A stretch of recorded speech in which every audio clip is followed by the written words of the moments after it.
Ha azt mondjuk, hogy én adok neked $2000, Igen. akkor te egy kamerában mondanál szépeket erről a drónról? Természetesen.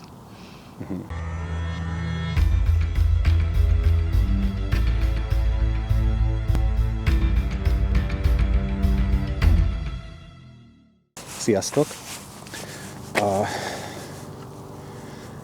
Segítséget kellett kérnem a harmadik epizódhoz is. Már megszokhattátok, hogy különböző srácok itt állnak mellettem és segítenek. Hát most nem egy srác, hanem Roberta kolléganőm, akit meghívtam, hogy legyen segítségemre a harmadik befejező részhez. Megmondom őszintén, egy kicsit soknak éreztem már, ami történik ezzel a géppel, úgyhogy gyorsan egy disclaimer. Ha valaki esetleg arra a következtetésre jutna, hogy én hülyét akarok csinálni Robertából, akkor nagyon-nagyon téved. Szóval előre bocsátanám, hogy tudatosan, tudat alatt, aktívan, passzívan, ő az egyik olyan ember, aki a legtöbbet tett azért, hogy mi itt ebben a környezetben drónozhassunk. Tehát, hogyha azt hinnétek, hogy ez az ő kifigurázása, akkor tévedtek. Akkor jönnének a kérdéseim. Hallgatom. Ha azt mondjuk, hogy én adok neked $2000, Igen. akkor te egy kamerában mondanál szépeket erről a drónról? Természetesen. Ha adok neked $1000, akkor is mondanál szépeket erről a drónról? Ha tudok róla szépeket mondani, akkor igen. Aha, értem, tehát akkor itt van egy limit. Nyilván. Tehát a 2000 az jobban hangzott. Az jobban hangzik. Jó, hát akkor ezt most így kb. Belőttük. Okay. Valahol a kettő között félúton már lehet szépeket mondani erről a drónról, és nem tudom, figyelitek-e, hogy ez nem igazán a drónról szól. Akkor vezettél te már ilyet? Soha életemben semmiet. Hasonlót? Semmit. De szerinted mondjuk $1600 még úgy is, hogy nem vezettél ilyet, azért megpróbálnád eladni azt a dolgot, hogy ez egy jó drón. Na jó, ez most egy kicsit kellemetlen. Lehet, hogy visszavonnám az első válaszomat. Mert? Ne, várjál, emlékezz, hogy kezdtem. Játsszuk azt, hogy te most egy YouTube influencer vagy. Értem. Tehát most nem mint Ré Roberta nyilatkozol, hanem tegyük föl, hogy...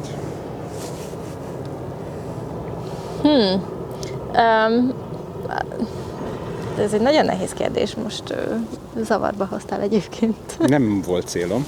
Jó, tehát... Azt tudni kell, hogy nem skriptelt, nem egyeztettük előre, annyit mondtam neki, hogy fura nem. kérdéseket fogok föltenni. Oké, tehát, hogy... Nem tudom, hogyha influencer vagyok, akkor biztos van az a pénz, amiért eladom a lelkemet, és promózok mindent, amit kell. Influencerként igen, biztos $1600 is megtenném. Érzem, hogy a számokkal zavartalak össze egyébként. Teljesen, amúgy igen. Nem kell ragaszkodni kellett volna $2000-hoz.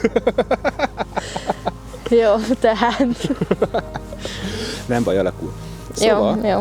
hogy ennek a dolognak a végére járjunk, ugye nem tudom mennyire figyeltetek, Roberta még soha semmilyen drónt életében nem vezetett, hát most fog. Nyilván kompromisszumokkal, mert egyrészt kicsit szürke zóna ez most a jelenlegi szabályozás tekintetében, hogy ki vezethet drónt és ki nem.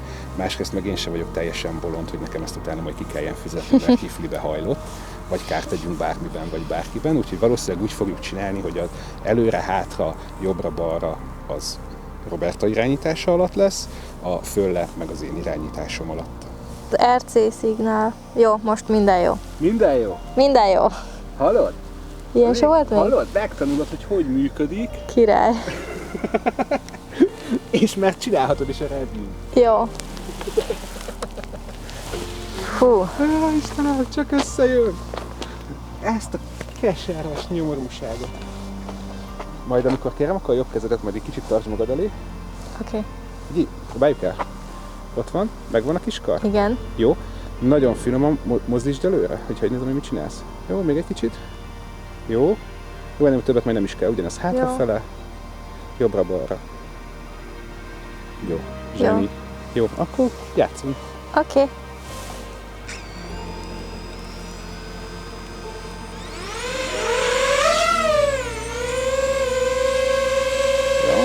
De fura. Kérem szépen a... Oké, nagyon finoman mozgasd előre. Oké, elég. Jó, jobbra-balra. Jó. Másik irányba. Nagyon jó. Jaj, És most hátra. ennek ha nem felénk fog jönni? De felénk, de figyelem. Jó. Még jöhetsz nyugodtan. Aha. Zseni. Akkor most figyelj, Igen. engedd el, Igen. meg leszállok vele. Jó. Jó?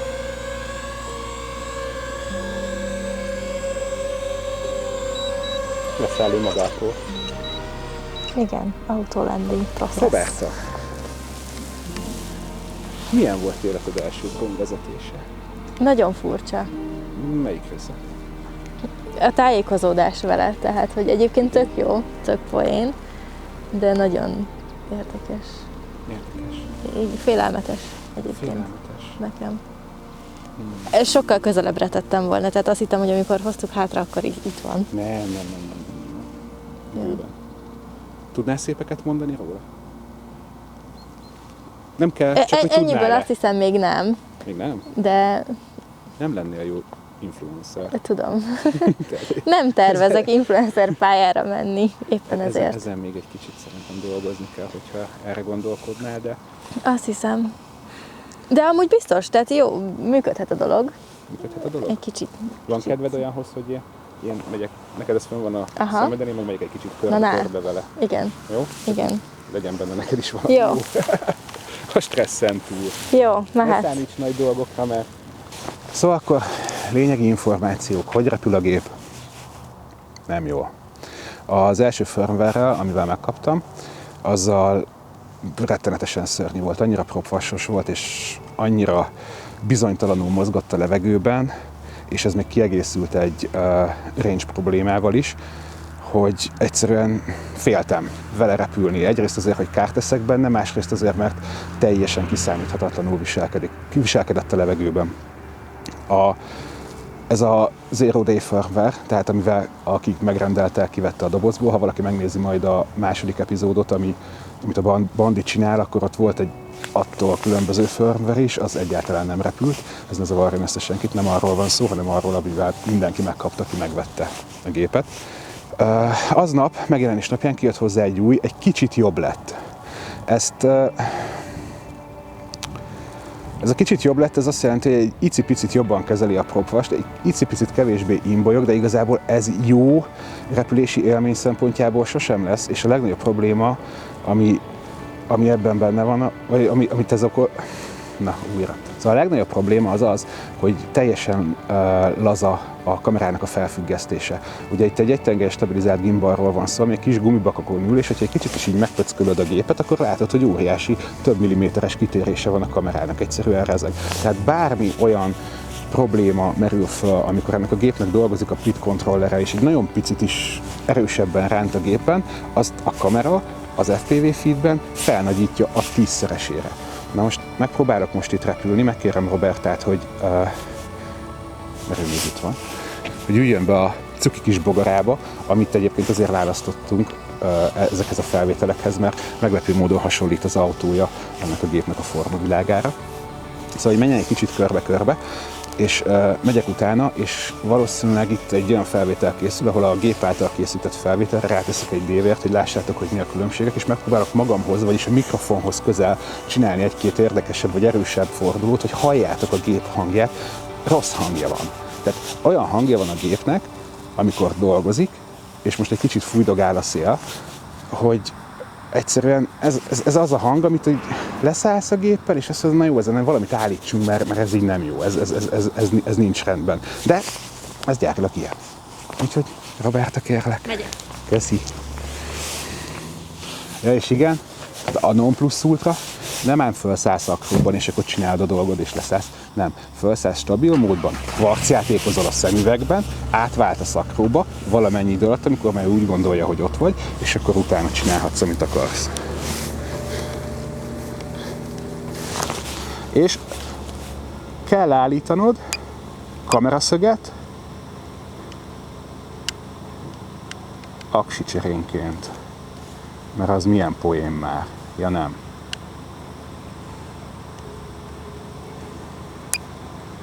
Jó, akkor normál mód. Elindul, felszállunk.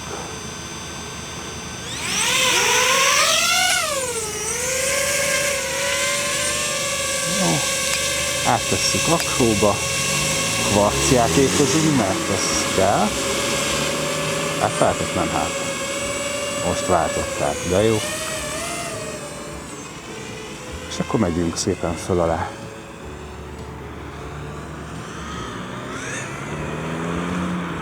Az egyetlen egy nagyon-nagyon pozitív dolga ennek az egész setnek, mert pozitív dolgát úgy értem, hogy más FPV gépekhez képest, építettekhez is, hogy a szemüveg képére rárajzol egy H betűt, ahol ott van a home pointod, és ez távolságfüggetlen. Tehát, hogy ha nagyon messzire mész, akkor is, ha közelre mész, akkor is, és mindig folyamatosan tudod, hogy merre van, és nem egy nyilacskát, hanem konkrétan a képen vándorol ez a kis H betű.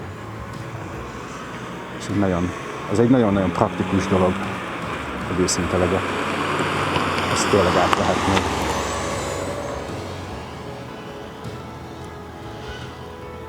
Más is. Egyébként azt kell mondjam, hogy egyre ügyesebb vagyok ezzel a géppel. Múltkor alig bírtam frame-ben tartani. Vagy lehet, hogy az segít, hogy megkértem Robertát, hogy most egy kicsit icipicit próbáljon meg gyorsabban menni. Nem tudom, hogy hallottátok-e a bizonytalanságot a gép hangjába. Ez új értelmet nyer, a Pidloop küzd az életéért dolog.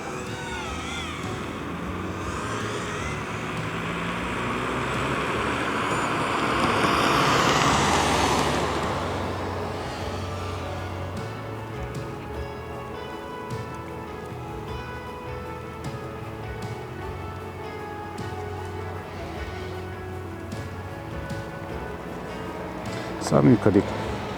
Nyilván túl nagy terhelésnek nincs kitéve a gép, és ugye mennek a különböző viták, nem viták, hanem hogy marketing anyagban bekerült az, hogy 20 percet repül a gép. Nyilván bizonyos körülmények között ez össze lehet hozni, de ami nagyon fontos, és a repülési tulajdonságait nagyon is befolyásolja a gépnek, az az, hogy az egész ilyen sluggish. Tehát ezt Roland fogalmazta meg tegnap, ő ezt kipróbált ezt a gépet, hogy olyan, mintha egy rosszul pidelt 7 incses és cserébe alulmotorizált géppel mennél. Tehát, hogy tud gyorsan menni, de mire eléri azt a sebességet. Ha megnézitek a YouTube review-kat, ilyenek vannak kint, hogy úristen 100 km/h gyorsul 3,5 másodperc alatt. Hát de könyörgöm, a szériagyártású autók is tudják. A drónversenyzés az nem erről szólt eddig, az FPV ez nem erről szólt eddig, hát ilyen bőven 2 másodperc alatti értékekkel megyünk. És hogyha ezt összeveted azzal, hogy ebben van egy 2000 mAh-s aksi, ami, ha kézbe veszed, és mellé teszel egy bármilyen másik FPV körökben használatos aksit, és nagyon sokkal könnyebbnek tűnik, akkor rájössz arra, hogy ebben van valamiféle limit. Tehát nem engedi maga a hajtáslánc, hogy megterheld ezt az akkumulátort úgy rendesen. Tehát ebből is adódhat valamennyi az, hogy úgy tűnik, mintha többet repülne, de igazából, persze nyilván többet repül, csak igazából nem kapod azt a teljesítményt, amit egyébként elvárnál tőle. Vagy legalábbis én elvárnék tőle. Aztán nyilván persze az emberek, akik még ezen keresztül próbálnak megismerkedni az FPV világával, azoknak ez is hú, meg há, meg persze, tehát hogy nyilván nekik szól ez a gép. Senki olyas valakinek, akinek már van egy normális FPV gépe. Hopp, itt van egy kábel a levegőben. Szóval, hogy hoppá, offroadozik a kislány. Szóval